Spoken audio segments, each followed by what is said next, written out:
ನಾವು ಪ್ರಶಸ್ತಿಯನ್ನು ಕೊಡ್ತಾ ಇದ್ದೀವಿ.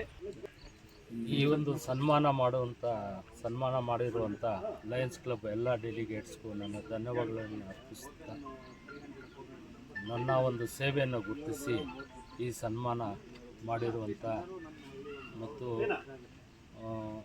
ನಾನು ಮೊದಲು KV ಟ್ರಸ್ಟಲ್ಲಿ ಇಂಜಿನಿಯರ್ ಆಗಿದ್ದಾಗ ಇಂಡೋರ್ ಸ್ಟೇಡಿಯಂ ಇಂಥ ಅವಶ್ಯಕತೆಗೆ ಅನುಗುಣವಾಗಿ ಕಡಿಮೆ ವೆಚ್ಚದಲ್ಲಿ ಎಲ್ಲ ನಿರ್ಮಿಸುತ್ತೇನೆ.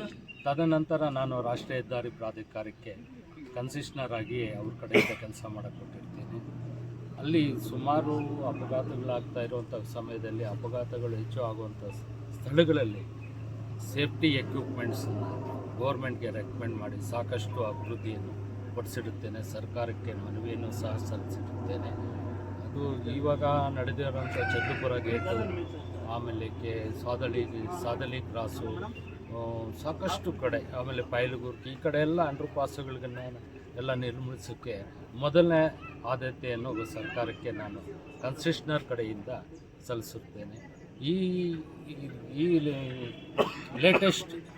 ಲೇಟೆಸ್ಟ್ ಪ್ರೊಸೀಡಿಂಗ್ಸ್ ಪ್ರಕಾರ ಹೈವೇಲಿ ಅಪಘಾತಗಳು ತರೋಕ್ಕೆ ಸುಮಾರು 80 ಲಕ್ಷದ ಮೌಲ್ಯದ ಸೇಫ್ಟಿ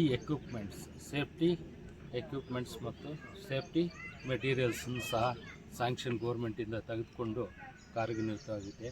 ಮತ್ತು ಥ್ರೂಔಟ್ ಹೈವೇ 67 ಕಿಲೋಮೀಟ್ರು ಸಹ ನವೀಕರಣ ಕಾಣಿಸ್ತಾ ಇದೆ. ಇದನ್ನೆಲ್ಲ ಗುರುತಿಸಿ ಈ ಲಯನ್ಸ್ ಕ್ಲಬ್ ಅವರು ನನಗೆ ಈ ಒಂದು ಸನ್ಮಾನ ಮಾಡುತ್ತೆ ಅಂತ ಸಹ ನಾನು ಊಹಿಸಿರಲಿಲ್ಲ. ನನ್ನ ಜೀವನದಲ್ಲಿ ನಮ್ಮನ್ನು ಯೂಶ್ವಲಿ ನಾವು ಒಂದು ಎಲ್ಲೋ ಇರ್ತೀವಿ, ಗೌರ್ಮೆಂಟ್ ಸರ್ಕಾರಕ್ಕೆ ಮನವಿ ಸಲ್ಲಿಸ್ತೀವಿ, ಅವರು ಅಲ್ಲಿಂದ ಅದನ್ನು ಅನುಮೋದನೆಗೊಳಿಸ್ತಾರೆ, ಕೆಲವನ್ನ ಪ್ರಾವಿಷನ್ಸ್ ಎಲ್ಲ ಕೊಟ್ಟಿರ್ತಾರೆ. ಬಟ್ ನಾವು ಎಲ್ಲೂ ಹೊರಗಡೆ ಬಂದಿರೋಲ್ಲ.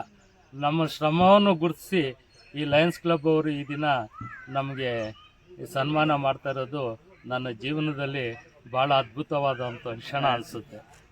ಅವರಿಗೆಲ್ಲ ಮತ್ತು ನಿಮ್ಮೆಲ್ಲರಿಗೂ ಮಾಧ್ಯಮ ಮಿತ್ರರಿಗೂ ಇಂಥ ಅವಕಾಶ ಸಿಕ್ಕಿದ್ದಕ್ಕೆ, ನಮಗೆ ಒಂದು ಅನುಕೂಲ ಮಾಡಿಕೊಟ್ಟಿದ್ದಕ್ಕೆ, ಜೀವನದಲ್ಲಿ ಒಂದು ಸಾಧನೆ ಮಾಡಿರೋದಕ್ಕೆ ಇದು ಅವಕಾಶ ಮಾಡಿಕೊಟ್ಟ ನಿಮ್ಮೆಲ್ಲರಿಗೂ ಧನ್ಯವಾದಗಳನ್ನ ಅರ್ಪಿಸ್ತೀನಿ. ನಮ್ಮ ಲಯನ್ಸ್ ಸಂಸ್ಥೆ ಈ ಕಾರ್ಯಕ್ರಮಕ್ಕೆ ಎಲ್ಲ ಎಷ್ಟೇ ಕೆಲಸಗಳಿದ್ರು ಬಂದು ಸಕ್ರಿಯವಾಗಿ ನಡೆಸಿಕೊಟ್ಟಿದ್ದ ನಮ್ಮ RC ಪ್ರದೀಪ್ ಅವರಿಗೆ ಎಲ್ಲರ ಪರವಾಗಿ ಧನ್ಯವಾದಗಳು ಅರ್ಪಿಸ್ತಾ ಇದ್ದೀವಿ. ಇದೇ ರೀತಿಯಾಗಿ ನಮ್ಮ ಇವರು ಜಡ್ಜಿ PC ಲಕ್ಷ್ಮಣ್ ಅವರು ನನಗೆ ಆ್ಯಕ್ಚುಲಿ ಬಿಸಿ ಇದೆ, ಬರೋಕ್ಕಾಗಲ್ಲ ಅಂತ ನಾನು ಫೋನ್ ಮಾಡಿದಾಗ, ಇಲ್ಲ ಸರ್ ನೀವು ಗೆಸ್ಟ್ ಆಫ್ ಅನ್ನೋದು ನೀವು ಬರಲೇಬೇಕಾಗುತ್ತೆ ಅಂತ ಹೇಳಿದಾಗ ನಮ್ಮ ಕಾರ್ಯಕ್ರಮಕ್ಕೆ ಬಂದು ಯಶಸ್ವಿಯಾಗಿ ನಡೆಸ್ಕೊಟ್ಟಿದ್ದಾರೆ. ಅವರಿಗೆ ಪೂರ್ವಕ ಧನ್ಯವಾದಗಳನ್ನ ಅರ್ಪಿಸ್ತಾ ಇದ್ದೀವಿ.